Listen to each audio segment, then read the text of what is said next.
spring. Spring. Wait.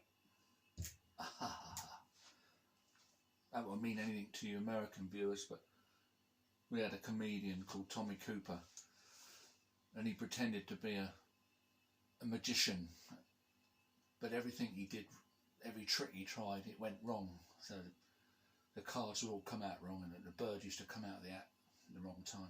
He used to get a lot of laughs, you know.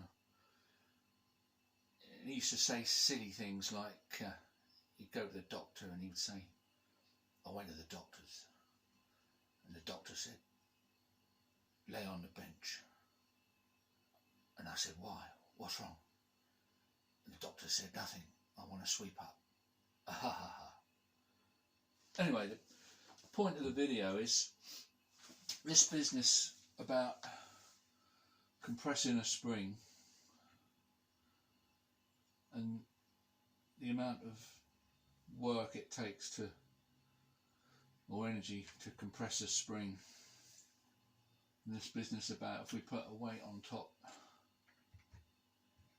or two weights, it would be less than the putting two weights on different.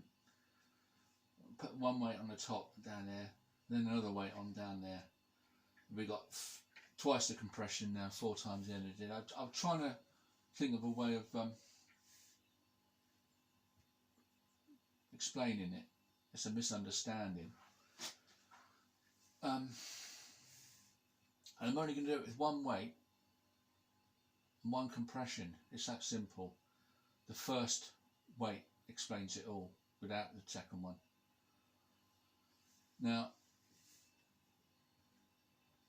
I'm going to lift this weight up from the ground and put it on there. That squashes the spring. You could take the weight off and then let the spring do an amount of work. Okay. Why lift it from the surface? Well, it's no good having it up here. That's free energy. You know, that's potential, and you know, that's like using water falling off of a cliff to drive a turbine.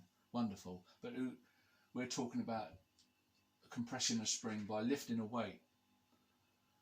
It's no good lifting the weight from here because it's going to finish there. The ground level, call that. So we've got to start the lift from ground level. And I know what Gary said, that I don't need to squash the spring, this whole amount. I can roll it on. I can roll it. Well, if you rolled it on from up here, it wouldn't take you any work and it would squash the spring, yeah. But then the weight is down here. How are you going to get the weight back up to here to roll it on? So to analyse this properly, we've got to start from the position of lowest energy, which this is when it's, you know, the weight is at its position of lowest gravitational potential energy. You can roll it off there to get work from the spring. But now we've got to lift the weight again. And the next thing, Gary, you've said, well, why such a big distance? And this is a small distance, but this is the only spring, this is the biggest spring I've got to show this distance. It all works out the same. If you was only going to compress the spring 1 millimetre, you'd only have to lift this weight up 1 millimetre. But you're still lifting it, and I'm going to explain in a minute why it's important. And if you only squash the spring 1 millimetre, you're not going to get much work out of that spring. It's not going to do a lot. And when you're dealing with such small amounts of energy, it's harder to analyse. It's all proportional. So the idea is to make the distance, a better distance. Then we can see and analyse what's going on. I'd rather have a foot-long spring. That would show it better what I'm talking about. Because you're not going to get much work out of a spring that only moved. What can you do? We're talking about squashing a spring about a foot and then letting the spring expand and driving a piston. Pushing a push rod and then a crank and moving a flywheel. So we can analyse that level of energy. But it's all relative. It's all completely relative. So we're going to use this little distance to explain it. Right, here we go. This is it. This is the key.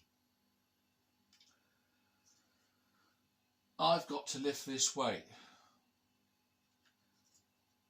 As soon as I start lifting it, the force I'm using is the weight of this weight. Say it's £1, right? So it's £1. I'm putting a force of £1 at 1 millimetre.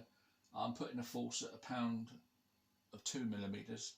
Every increment of distance, I'm having to use £1 of force up to the height. Drop it on.